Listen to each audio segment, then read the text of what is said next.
আজ আপনাকে আমি একটা কাহিনী শোনাবো।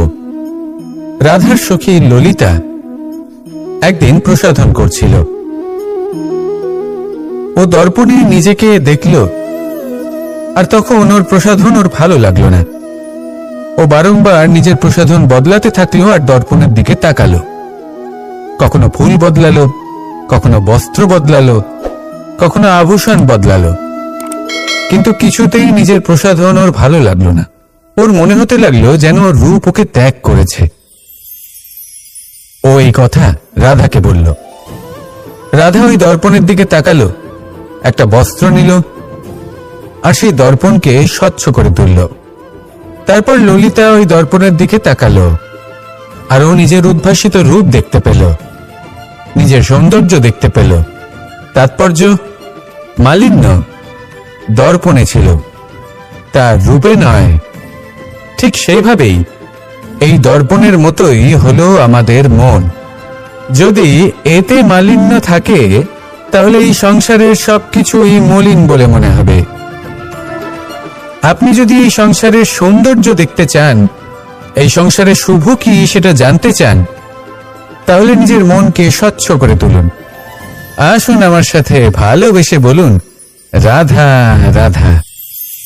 এটা কোনো এক সময়ের ঘটনা। মাটির নিচে ছিল জল, আর মাটির উপর ছিল একটা বৃক্ষ, আর সেই বৃক্ষে ছিল একটা পাতা যা আকাশকে স্পর্শ করত।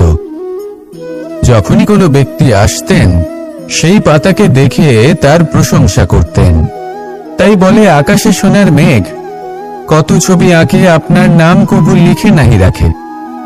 অর্থাৎ প্রতিনিধি ওই বৃক্ষের পাতাকেই মনে করা হতো, সব প্রশংসা ওই পাতাকেই করা হতো। যেখানে চোখের আড়ালে থাকা সেই জল মাটির নিচে থেকে নিঃস্বার্থভাবে নিজের কাজ করে যেত, সেই বৃক্ষকে শক্তি প্রদান করত। কয়েকদিন পরে সেই পাতার অহংকার হতে শুরু করল। সে ভাবতে শুরু করলো যে আমি হলাম এই জলের অস্তিত্ব, আমি আছি সেই কারণেই এই জলের কথা স্মরণ করা হয়। আর কিছুদিন পরে সেই বৃক্ষ সেই জল শোষণ করা বন্ধ করে দিল, এবং সর্বপ্রথম মৃত্যু হলো সেই পাতার। সেই পাতা যা আকাশকে স্পর্শ করছিল তা ঝরে মাটিতে পড়ে গেল, আর প্রত্যেক ব্যক্তি তার ওপর দিয়ে হেঁটে চলে যেত, তাকে দেখে আর কেউ প্রশংসা করত না। সেই জন্য জীবনে কখনো অহংকার করবেন না, বিশেষ করে তাদের কখনো অহংকার প্রদর্শন করবেন না যাদের কারণে আপনি সাফল্য লাভ করেছেন, যারা আপনার জীবনের আধার। চিরকাল তাদের প্রতি কৃতজ্ঞ থাকুন, তাদের সাথে সম্পর্ক বজায় রাখুন, তাদের সাহায্য করুন, আর আমার সাথে ভালোবেসে বলুন, রাধা রাধা। আপনি কখনো কখনো নিশ্চয়ই কোনো ব্যক্তিকে এটা বলতে শুনেছেন, বা আপনি নিজে বলেছেন বা ভেবে দেখেছেন যে আমি আমার নিজের জীবনে যেটা করতে চেয়েছিলাম সেটা করতে পারলাম না, যে লক্ষ্য অর্জন করতে চেয়েছিলাম সেটা অত্যন্ত কঠিন ছিল, আমি এগোতে পারলাম না, আদি ইত্যাদি। আমরা সবাই কখনো না কখনো ভাবি যে লক্ষ্য আমরা নির্ধারণ করেছি সেটা আমাদের পক্ষে অত্যন্ত কঠিন, প্রায় অসম্ভব। আমাকে বলুন, যে প্রত্যেকটা বস্তু বা সাফল্য যা কিছু আপনি কামনা করেছেন, কোনোটাই কি সরল ছিল? নির্বাচনের সময় সেটা সরল ছিল না, সেই জন্যই আপনি সেই লক্ষ্যটা নির্বাচন করেছেন। কারণ সংসারের যে কোনো বস্তু বা কোনো সাফল্য যদি খুব সহজে পাওয়া যায় বা কম চেষ্টা করেই লাভ করা যায়, সেটা আমাদের ততটা সন্তুষ্ট করে না। সেই জন্য আমরা জেনে বুঝেই কঠিন লক্ষ্য নির্বাচন করি, কারণ সেই লক্ষ্য আমাদের প্রতিস্পর্ধা এবং সংঘর্ষের সম্মুখীন করে, যার সম্মুখীন হয় অগ্রসর হওয়ার পরে আমরা আরো বেশি শ্রেষ্ঠ হয়ে উঠি। সেই জন্য কিছু অসম্ভব কিনা সেই বিষয় চিন্তা করবেন না, শুধু অগ্রসর হতে থাকুন, নিজের কর্ম করুন, সেই লক্ষ্যকে প্রাপ্ত করুন, আর আমার সাথে ভালোবেসে বলুন, রাধা রাধা। প্রত্যেকটি মানুষ জীবনে কখনো না কখনো এই কথাটা নিশ্চয়ই শুনেছেন যে ভাগ্যের থেকে বেশি আর সময়ের পূর্বে কিছুই পাওয়া যায় না। আর এটা সত্যিও বটে। কিন্তু এর থেকেও বড় একটা সত্যি আছে, আর সেটা হলো যে আপনি নিজেই নিজের ভাগ্য রচনা করতে পারেন নিজের কর্মের দ্বারা। যেমন ধরুন, যদি আপনার ভাগ্যে কোনো জিনিস না থাকে তাহলে সেটা এসেও চলে যাবে, আর যদি ভাগ্যে কিছু থাকে তাহলে তা নিজেই আসবে, যদি আপনি সেই কর্ম করেন। যেমন ধরুন পাণ্ডবরা, ওনাদের জীবন কি ছিল, ওনাদের সাথে কি হয়েছিল? ওনাদের পিতা বনবাসী হয়েছিলেন, অকাল মৃত্যু লাভ করেছিলেন। এবার এটাই যদি ওনারা নিজেদের ভাগ্য বলে মেনে নিতেন আর কিছুই না করতেন, তাহলে মহাভারতের সেই যুদ্ধে জয়লাভ করে সমস্ত ভূমণ্ডলের স্বামী কি করে হয়ে উঠতেন? অর্থাৎ হতে পারে সিংহ বনের রাজা, কিন্তু শিকার নিজে পায়ে হেঁটে তার কাছে আসে না। সেই ভোজন লাভ করার জন্য সিংহকে কর্ম করতেই হয়। তাহলে আপনার ভাগ্যে যেটা আছে সেটা আসবে, কিন্তু কর্মের জোরে আসবে। তাই কর্ম করতে থাকুন আর আমার সাথে ভালোবেসে বলুন, রাধা রাধা। মানুষ যখনই কোনো কাজ করেন তখন ওনার মনে একটা প্রশ্ন অবশ্যই আসে যে এই কাজের পরে লোকে নিন্দা করবে নাকি প্রশংসা করবে। এই বিষয়ে ভাবতে ভাবতে ওনারা এটা বুঝতে ভুলে যান যে নিন্দা এবং প্রশংসার বিষয় ভেবে ওনারা নিজেদের একাগ্রতা এবং সমর্পণ দুটোই হারিয়ে ফেলেন। নিন্দা হবে ভেবে ভয় পাওয়ার কি প্রয়োজন? নিন্দাতে অনুচিত কি আছে? উচিত দৃষ্টিভঙ্গি দিয়ে ভেবে দেখুন। নিন্দা এবং প্রশংসা এই দুটোই হলো অনিবার্য। নিন্দা যখনই হয় তখন যে যাই বলুক না কেন, আপনি একটা সুযোগ লাভ করেন, একটা সুযোগ নিজের ভুল বুঝতে পারার, সেটা শুধরে নিতে পারেন, নিজের পথ বদলে নিতে পারেন আর সাফল্যের পথে অগ্রসর হতে পারেন। একটা শিক্ষা পাওয়া যায় এই নিন্দা দ্বারা।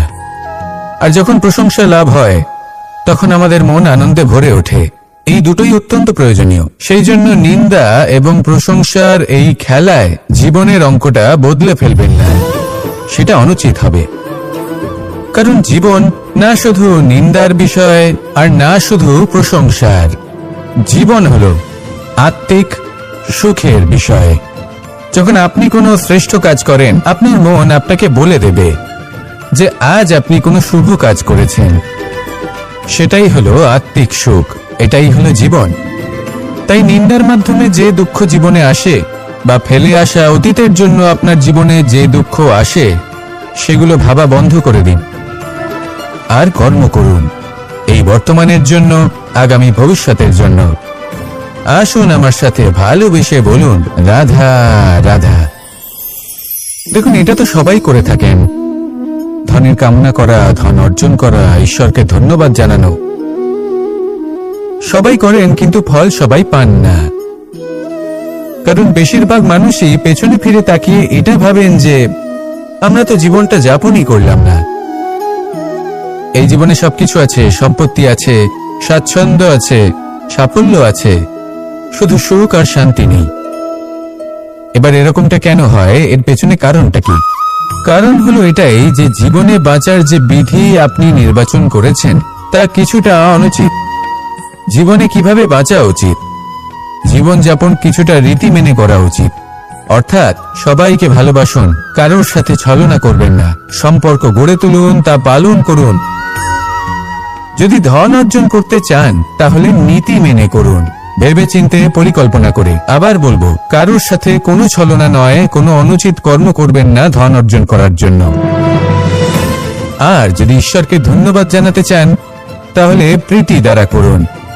আর যে ব্যক্তি রীতি, নীতি আর প্রীতি এই তিনটি ভাব বুঝে উঠতে পারে এবং তা আত্মসাৎ করে নিতে পারে, তার অতীত, ভবিষ্যৎ এবং বর্তমানকাল সবকিছু সংযত হয়। আপনি কিভাবে জীবনযাপন করতে চান, কিভাবে ধন অর্জন করতে চান, ঈশ্বরকে ধন্যবাদ জানাতে চান, নির্বাচন আপনার। আসুন আমার সাথে ভালোবেসে বলুন, রাধা রাধা। ভয় হলো মানুষের জীবনে এমন একটি আবেগ যেটা না থাকলেও মঙ্গল, আর থাকাটাও প্রয়োজনীয়। এই ভয় মাঝে মাঝে মানুষকে কোনো কর্ম করা থেকে বাধা দেয়, আবার কখনো মানুষকে এই ভয় কোনো কর্ম করতে প্রেরণা প্রদান করে। এবার যেমন মৃত্যুর পর আমরা স্বর্গ লাভ করব নাকি নরক বাস করব, সেই বিচারটা ভয় হিসেবে মানুষের মনে ঘর করতে থাকে। আর এই ভয়ের বিষয়ে মানুষ এতটাই ভাবে যে নিজের জীবনের লক্ষ্য, উদ্দেশ্য, রীতি এই সব কিছুর বিষয়ে ভুলে যায়। দেখতে গেলে মৃত্যুর পরে কি হবে সেটা আমাদের মধ্যে কেউ জানে না, সেটা তো মৃত্যুর পরেই আমরা জানতে পারব। কিন্তু এই মৃত্যু পর্যন্ত নিজের জীবনের সারথি হলেন আপনি নিজেই, তাই না? আপনি চাইলে এই জীবনকে স্বর্গও করতে পারেন, আবার নরকেও পরিণত করতে পারেন। নির্ভর করছে আপনার কর্মের উপর আর আপনার আপনজনের উপর। আপনি যাদের আপন বলে মনে করেন, অনেক সময় যাদের আপনি বন্ধু বলে মনে করেন, কথায় আছে যে প্রকৃত বন্ধুর মধ্যে ঈশ্বর বসবাস করেন। এই বন্ধু আপনাকে হয় পথ থেকে সরিয়ে দেবে বা উচিত পথে নিয়ে আসবে। এরাই আপনার জীবনকে স্বর্গ করে তুলতে পারে বা আপনাকে নরক পথেও টেনে নিয়ে যেতে পারে। তাই জীবনে নিজের কর্মের বিষয়ে আর নিজের সঙ্গের বিষয়ে ভাবুন, সতর্ক হয়ে এগোন আর আমার সাথে ভালোবেসে বলুন, রাধা রাধা। লোভ এবং ক্রোধ এই দুইয়ের মধ্যে সম্পর্ক খুব গভীর। এবার আপনি বলতে পারেন যে এটা আমি কি বলছি, একটু বোঝার চেষ্টা করুন।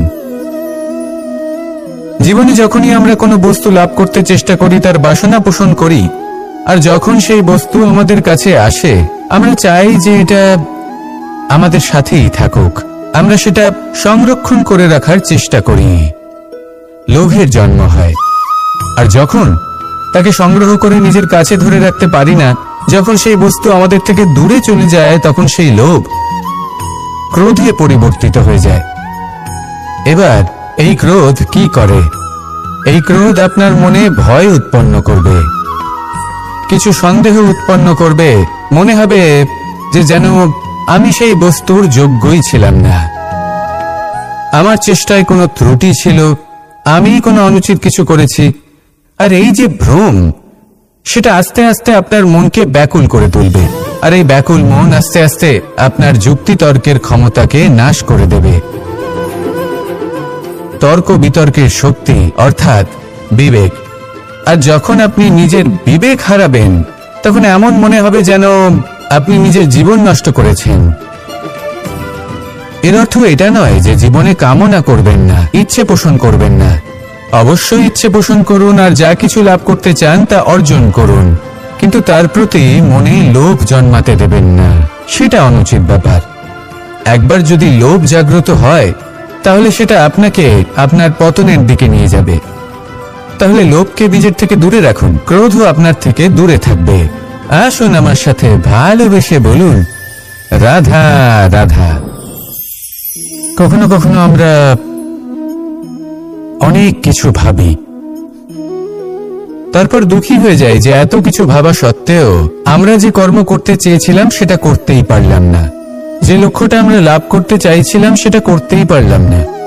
আমরা সংসারের সামনে এটা ঘোষণা করে ফেলি, কথা দিয়ে ফেলি যে এই কর্ম আমি করে দেখাবো, এই সাফল্য আমি প্রাপ্ত করেই ছাড়ব, কিন্তু করতেই পারি না। তার কারণটা কি? চেতনা, আমাদের একাগ্রতা। আমরা একাগ্র হয়ে পড়ি এই সংসারকে কিছু প্রমাণ করে দেখানোর জন্য, যেখানে আমাদের একাগ্রচিত্ত হওয়া উচিত নিজেদের কর্মের উপর।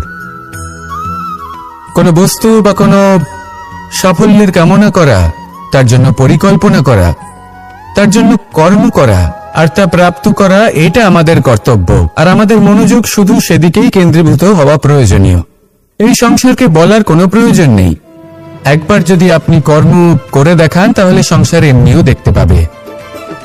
সেই জন্য প্রতিশ্রুতি দেবার পরিবর্তে দৃঢ় সংকল্প করে অগ্রসর হতে থাকুন। শুধু ভাবার বদলে কর্ম করতে শিখুন, আর বলার পরিবর্তে সেটা করে দেখাতে শিখুন। একবার সাফল্য লাভ করুন, তারপর এই সংসারকে বলবেন যে এটা আমি ভেবেছিলাম আর সেটাই আমি করে দেখিয়েছি। কর্ম করুন আর আসুন আমার সাথে ভালোবেসে বলুন, রাধা রাধা। কখনো কখনো আমাদের নিজেদের ভাবনা চিন্তাই জীবনের পথে অগ্রসর হতে বাধা দেয়। আমাদের চিন্তা ভাবনা আমাদের সীমাবদ্ধ করে দেয়।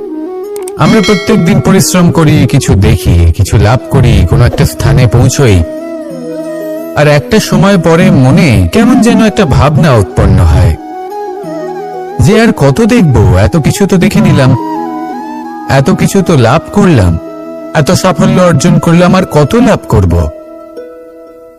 আর সেখানে আমরা থেমে যাই। এটা হয় আমাদের ভাবনার সীমাবদ্ধতার জন্য। কিন্তু যদি জীবনের কথা বলি, জীবন যদি আপনাকে সেই স্থানে পৌঁছে দেয়, তাহলে তার পরবর্তী পথটাও জীবন আপনাকে নিশ্চিত রূপেই দেখাবে। প্রয়োজনটা হলো সেই পথটা দেখার এবং সেই পথে অগ্রসর হওয়ার। আর যেটা আমাদের জীবনযাত্রার সাথে হয়, সেটা জীবনের সাথে এবং আত্মার সাথেও হয়ে থাকে। আমরা জীবনে প্রগতি লাভ করি, বিকাশ লাভ করি, কিন্তু একটা সময় পরে আমরা থেমে যাই। আমাদের সেটাই করলে চলবে না। এই জীবনযাত্রা, প্রগতি, বিকাশ, এই সব কিছুর সমাপ্তি তখনই সম্ভব যখন জীবন সমাপ্ত হবে। তাই নিজেকে বাধা দেবেন না, নিজের জীবনের উদ্দেশ্যকে সীমিত করবেন না। সামনে অগ্রসর হতে থাকুন আর আমার সাথে ভালোবেসে বলুন, রাধা রাধা। আমরা সবাই প্রত্যেকদিন পরিশ্রম করি, কিন্তু আমাদের মনে কখনো না কখনো এই প্রশ্ন অবশ্যই আসে যে সবসময় জীবনে অগ্রসর হওয়ার জন্য সেই পথে কি চলা উচিত যেটা পূর্ণরূপে সুরক্ষিত, নাকি এমন পথেও চলা উচিত যে পথে একটু সংকটও আসতে পারে। এবার আমি আপনাদের বলবো যে বিকাশ কিভাবে হয়। ছোট্ট একটা উদাহরণ দিই বিকাশের। আমরা ছোটবেলায় কিভাবে হাঁটতে শিখি। যখন আমরা শিশু অবস্থায় থাকি, তখন আমরা একটি পা মাটিতে রাখি, দ্বিতীয় পাটি আমরা শূন্যে উত্তোলিত করি, তারপর সেই পা আমরা আবার মাটিতে রাখি, আর তার উপর ভিত্তি করে আমরা আবার অন্য পাটা ফেলি। ঠিক এভাবেই আমরা হাঁটতে শিখে যাই। এবার এক্ষেত্রেও আমরা ছোট্ট একটা ঝুঁকি নিই, আর সেটা হলো যে আমরা পাটি শূন্যে উত্তোলিত করেছি। এতে বিপদ হলো এটাই যে আমরা ভুল করে নিজের ভারসাম্য হারাতে পারি, পড়ে যেতে পারি। অনেকবার পড়েও যাই, কিন্তু তারপরে কি হয়, আমরা আবার উঠে দাঁড়াই আর চলতে শুরু করে দিই। আর ঠিক এভাবেই আমরা হাঁটতে শিখে যাই। এমন জীবনেও হয়। জীবনেও এইভাবেই কর্ম করতে থাকুন। এমন কিছু কর্ম করলেন যার ফলে বিপদ আসতেই পারে, পরাজয় হতেই পারে, কিন্তু সেটা পার করলেই বিকাশ সম্ভব।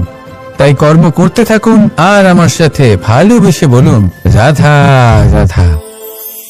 মানুষের জীবনে যখনই কোনো বিপদ আসে, মানুষ নিজের আশেপাশে দেখে, অন্য কাউকে খোঁজে, ভাবে কেউ এসে তাকে সাহায্য করবে। সে আশা করে যে কোনো ব্যক্তি এসে তার হাত ধরবে আর সেই বিপদ থেকে তাকে মুক্তি দেবে। কিন্তু প্রকৃতি আমাদের এই শিক্ষা দেয় না।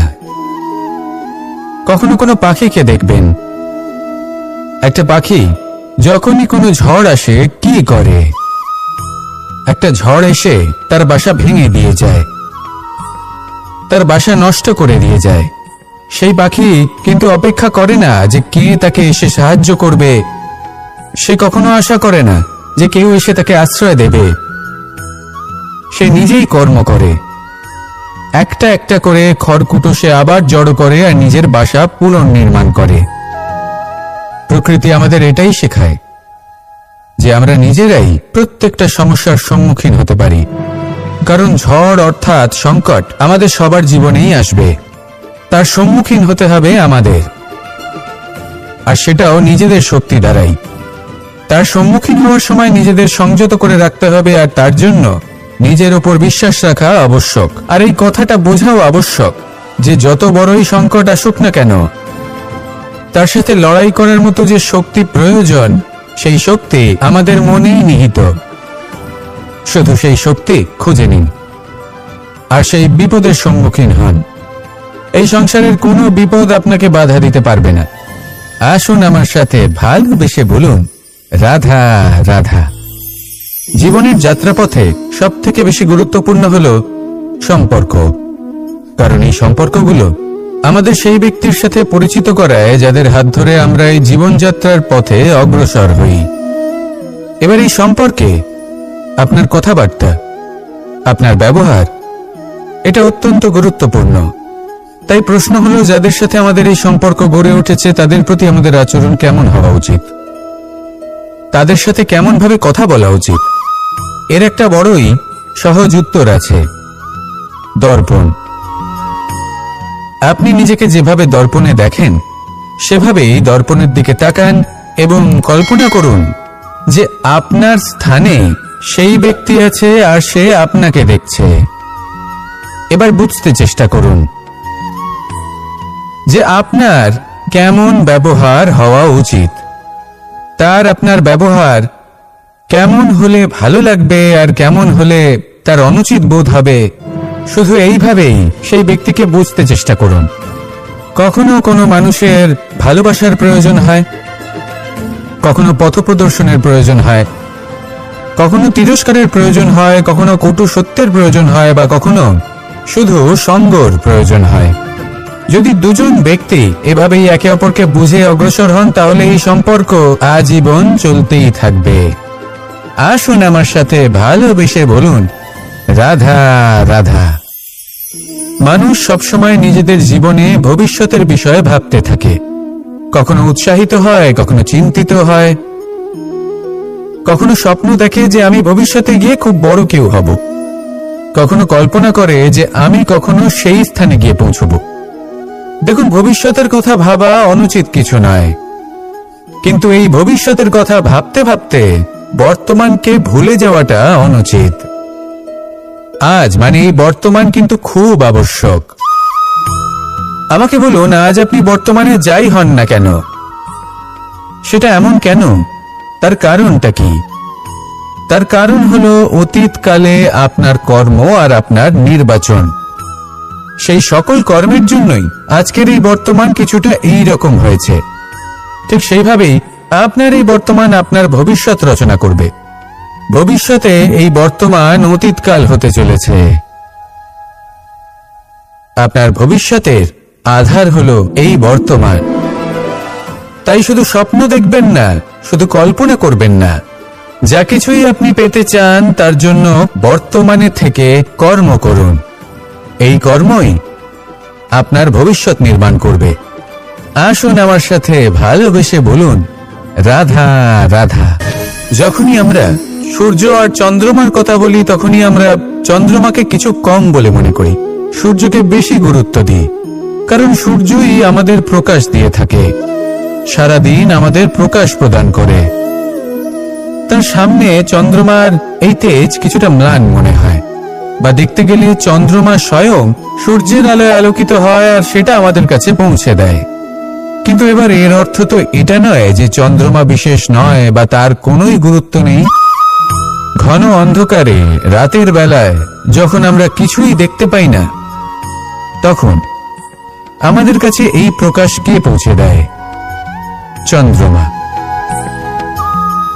যখন চাঁদ পূর্ণিমার রাত আসে তখন ব্যক্তি তার প্রেমিককে বা স্ত্রী তার স্বামীর মুখটা সেই চাঁদের মধ্যেই দেখতে পায়।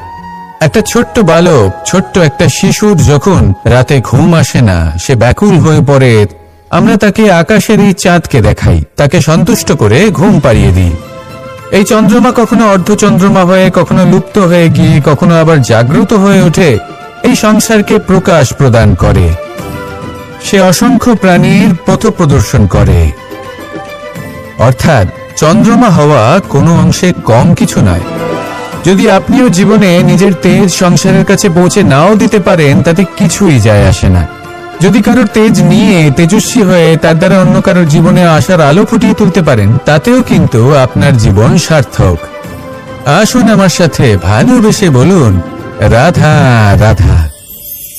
মন এবং মস্তিষ্ক, এই দুই হলো মানুষের জীবনের দুটি গুরুত্বপূর্ণ অংশ।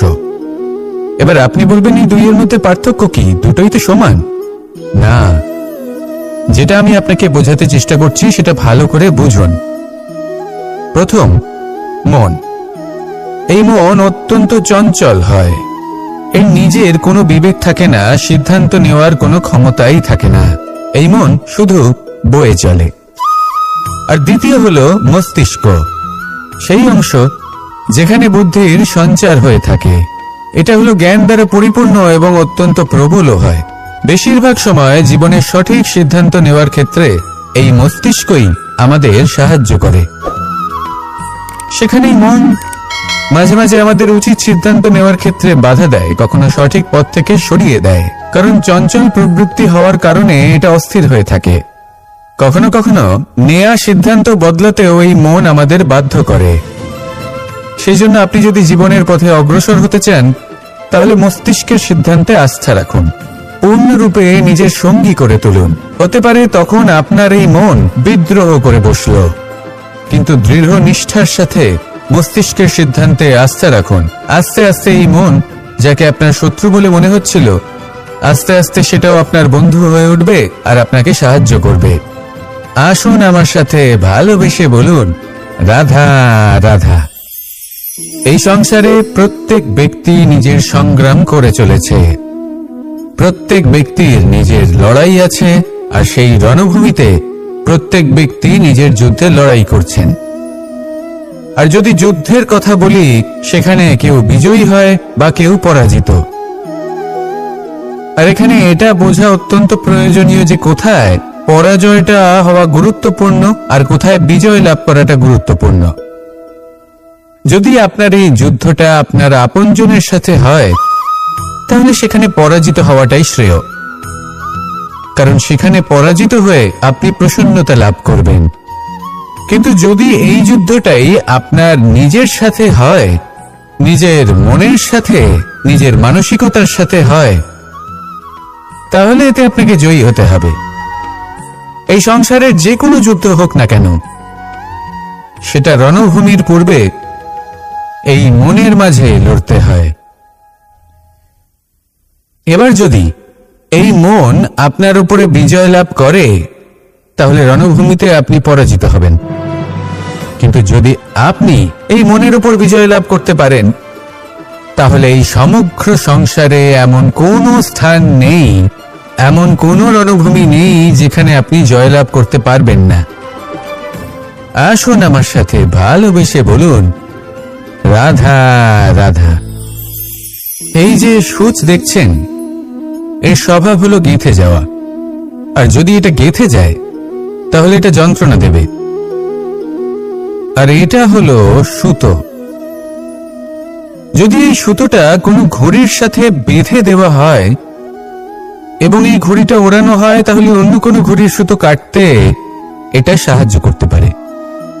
কিন্তু যদি সূচ আর সুতো এই দুইকে একসাথে জুড়ে দেওয়া হয়, তাহলে এটা বস্ত্র নির্মাণ করতে পারে, কোনো জিনিস জুড়তে কাজে লাগতে পারে।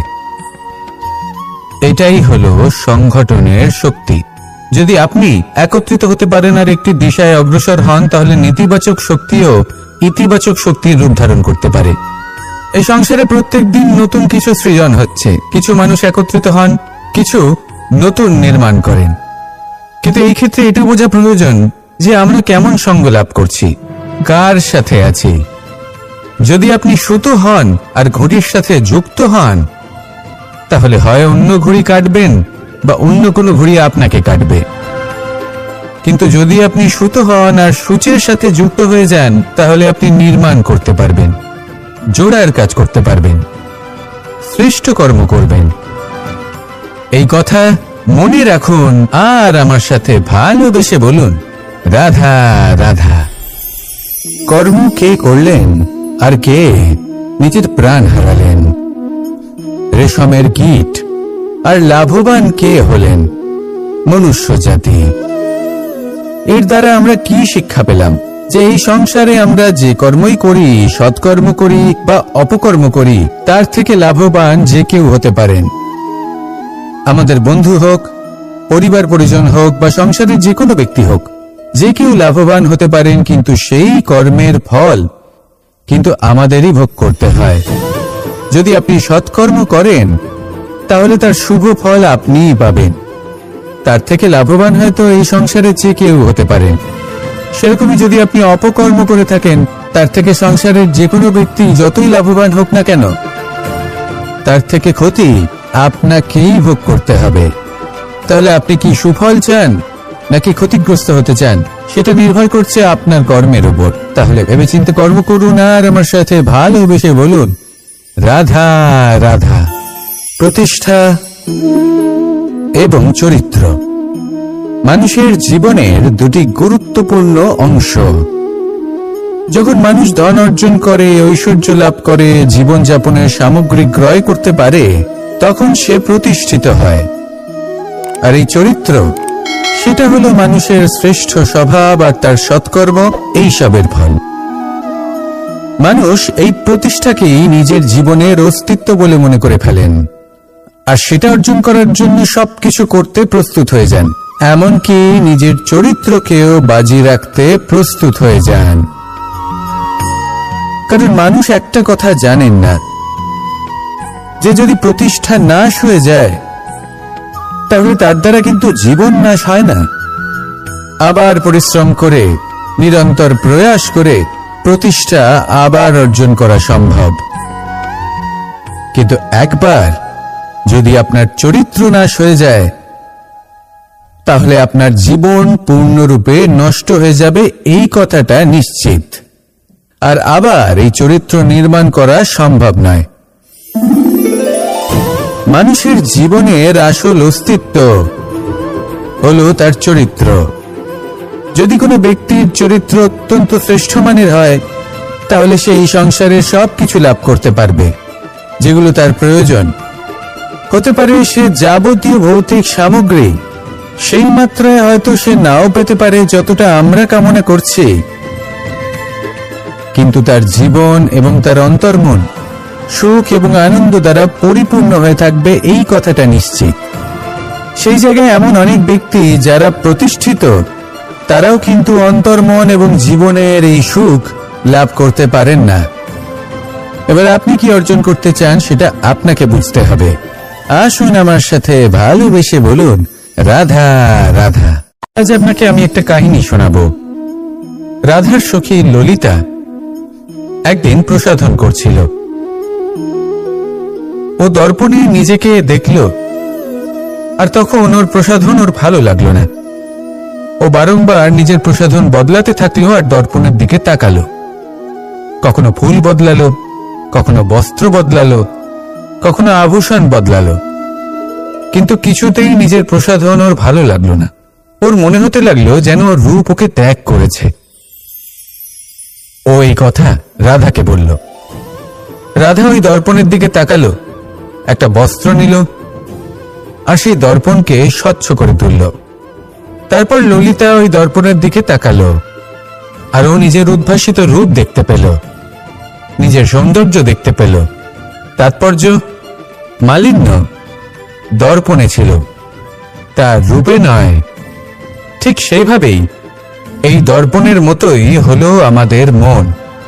যদি এতে মালিন্য থাকে, তাহলে এই সংসারের সবকিছুই মলিন বলে মনে হবে। আপনি যদি এই সংসারের সৌন্দর্য দেখতে চান, এই সংসারের শুভ কি সেটা জানতে চান, তাহলে নিজের মনকে স্বচ্ছ করে তুলুন। আসুন আমার সাথে ভালোবেসে বলুন, রাধা রাধা। এটা কোনো এক সময়ের ঘটনা। মাটির নিচে ছিল জল, আর মাটির ওপর ছিল একটা বৃক্ষ, আর সেই বৃক্ষে ছিল একটা পাতা যা আকাশকে স্পর্শ করত। যখনই কোনো ব্যক্তি আসতেন, সেই পাতাকে দেখে তার প্রশংসা করতেন। তাই বলে, আকাশে সোনার মেঘ কত ছবি আঁকে, আপনার নাম কবু লিখে নাহি রাখে। অর্থাৎ প্রতিনিধি ওই বৃক্ষের পাতাকেই মনে করা হতো, সব প্রশংসা ওই পাতাকেই করা হতো। যেখানে চোখের আড়ালে থাকা সেই জল মাটির নিচে থেকে নিঃস্বার্থভাবে নিজের কাজ করে যেত, সেই বৃক্ষকে শক্তি প্রদান করত। কয়েকদিন পরে সেই পাতার অহংকার হতে শুরু করল।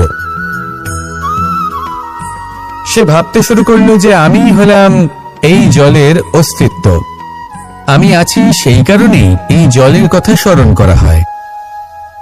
আর কিছুদিন পরে সেই বৃক্ষ সেই জল শোষণ করা বন্ধ করে দিল এবং সর্বপ্রথম মৃত্যু হলো সেই পাতার। সেই পাতা যা আকাশকে স্পর্শ করছিল তা ঝরে মাটিতে পড়ে গেল। আর প্রত্যেক ব্যক্তি তার ওপর দিয়ে হেঁটে চলে যেত, তাকে দেখে আর কেউ প্রশংসা করত না। সেই জন্য জীবনে কখনো অহংকার করবেন না, বিশেষ করে তাদের কখনো অহংকার প্রদর্শন করবেন না যাদের কারণে আপনি সাফল্য লাভ করেছেন, যারা আপনার জীবনের আধার। চিরকাল তাদের প্রতি কৃতজ্ঞ থাকুন, তাদের সাথে সম্পর্ক বজায় রাখুন, তাদের সাহায্য করুন, আর আমার সাথে ভালোবেসে বলুন, রাধা রাধা। আপনি কখনো কখনো নিশ্চয়ই কোনো ব্যক্তিকে এটা বলতে শুনেছেন, বা আপনি নিজে বলেছেন বা ভেবে দেখেছেন যে আমি আমার নিজের জীবনে যেটা করতে চেয়েছিলাম সেটা করতে পারলাম না, যে লক্ষ্য অর্জন করতে চেয়েছিলাম সেটা অত্যন্ত কঠিন ছিল, আমি এগোতে পারলাম না, আদি ইত্যাদি। আমরা সবাই কখনো না কখনো ভাবি যে লক্ষ্য আমরা নির্ধারণ করেছি সেটা আমাদের পক্ষে অত্যন্ত কঠিন, প্রায় অসম্ভব। আমাকে বলুন, যে প্রত্যেকটা বস্তু বা সাফল্য যা কিছু আপনি কামনা করেছেন কোনোটাই কি সরল ছিল? নির্বাচনের সময় সেটা সরল ছিল না, সেই জন্যই আপনি সেই লক্ষ্যটা নির্বাচন করেছেন। কারণ সংসারের যে কোনো বস্তু বা কোনো সাফল্য যদি খুব সহজে পাওয়া যায় বা কম চেষ্টা করেই লাভ করা যায়, সেটা আমাদের ততটা সন্তুষ্ট করে না। সেই জন্য আমরা জেনে বুঝেই কঠিন লক্ষ্য নির্বাচন করি, কারণ সেই লক্ষ্য আমাদের প্রতিস্পর্ধা এবং সংঘর্ষের সম্মুখীন করে, যার সম্মুখীন হয় অগ্রসর হওয়ার পরে আমরা আরো বেশি শ্রেষ্ঠ হয়ে উঠি। সেই জন্য কিছু অসম্ভব কিনা সেই বিষয়ে চিন্তা করবেন না, শুধু অগ্রসর হতে থাকুন, নিজের কর্ম করুন, সেই লক্ষ্যকে প্রাপ্ত করুন, আর আমার সাথে ভালোবেসে বলুন, রাধা রাধা। প্রত্যেকটি মানুষ জীবনে কখনো না কখনো এই কথাটা নিশ্চয়ই শুনেছেন যে ভাগ্যের থেকে বেশি আর সময়ের পূর্বে কিছুই পাওয়া যায় না।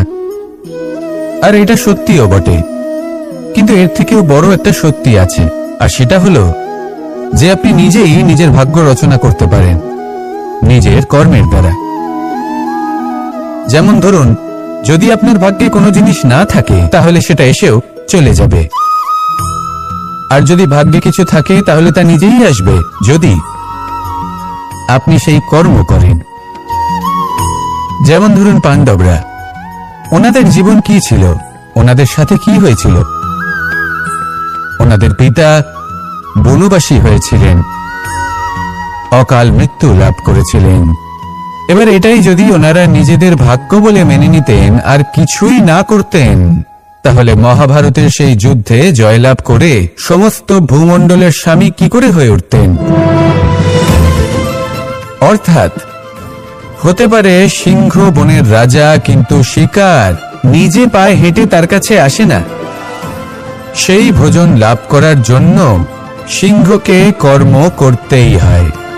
তাহলে আপনার ভাগ্যে যেটা আছে সেটা আসবে, কিন্তু কর্মের জোরে আসবে। তাই কর্ম করতে থাকুন, আর আমার সাথে ভালোবেসে বলুন, রাধা রাধা। মানুষ যখনই কোনো কাজ করেন তখন ওনার মনে একটা প্রশ্ন অবশ্যই আসে যে এই কাজের পরে লোকে নিন্দা করবে নাকি প্রশংসা করবে। এই বিষয়ে ভাবতে ভাবতে ওনারা এটা বুঝতে ভুলে যান যে নিন্দা এবং প্রশংসার বিষয় ভেবে ওনারা নিজেদের একাগ্রতা এবং সমর্পণ দুটোই হারিয়ে ফেলেন। নিন্দা হবে ভেবে ভয় পাওয়ার কি প্রয়োজন? নিন্দাতে অনুচিত কি আছে? উচিত দৃষ্টিভঙ্গি দিয়ে ভেবে দেখুন। নিন্দা এবং প্রশংসা এই দুটোই হলো অনিবার্য। নিন্দা যখনই হয় তখন যে যাই বলুক না কেন, আপনি একটা সুযোগ লাভ করেন, একটা সুযোগ নিজের ভুল বুঝতে পারার, সেটা শুধরে নিতে পারেন, নিজের পথ বদলে নিতে পারেন, আর সাফল্যের পথে অগ্রসর হতে পারেন। একটা শিক্ষা পাওয়া যায় এই নিন্দা দ্বারা। আর যখন প্রশংসা লাভ হয় তখন আমাদের মন আনন্দে ভরে ওঠে। এই দুটোই অত্যন্ত প্রয়োজনীয়। সেই জন্য নিন্দা এবং প্রশংসার এই খেলায় জীবনের অঙ্কটা বদলে ফেলবেন না, সেটা অনুচিত হবে। কারণ জীবন না শুধু নিন্দার বিষয় আর না শুধু প্রশংসার। জীবন হলো আত্মিক সুখের বিষয়। যখন আপনি কোনো শ্রেষ্ঠ কাজ করেন, আপনার মন আপনাকে বলে দেবে যে আজ আপনি কোনো শুভ কাজ করেছেন। সেটাই হলো আত্মিক সুখ, এটাই হলো জীবন। তাই নিন্দার মাধ্যমে যে দুঃখ জীবনে আসে বা ফেলে আসা অতীতের জন্য আপনার জীবনে যে দুঃখ আসে, সেগুলো ভাবা বন্ধ করে দিন আর কর্ম করুন এই বর্তমানের জন্য, আগামী ভবিষ্যতের জন্য। আসুন আমার সাথে ভালোবেসে বলুন রাধা রাধা।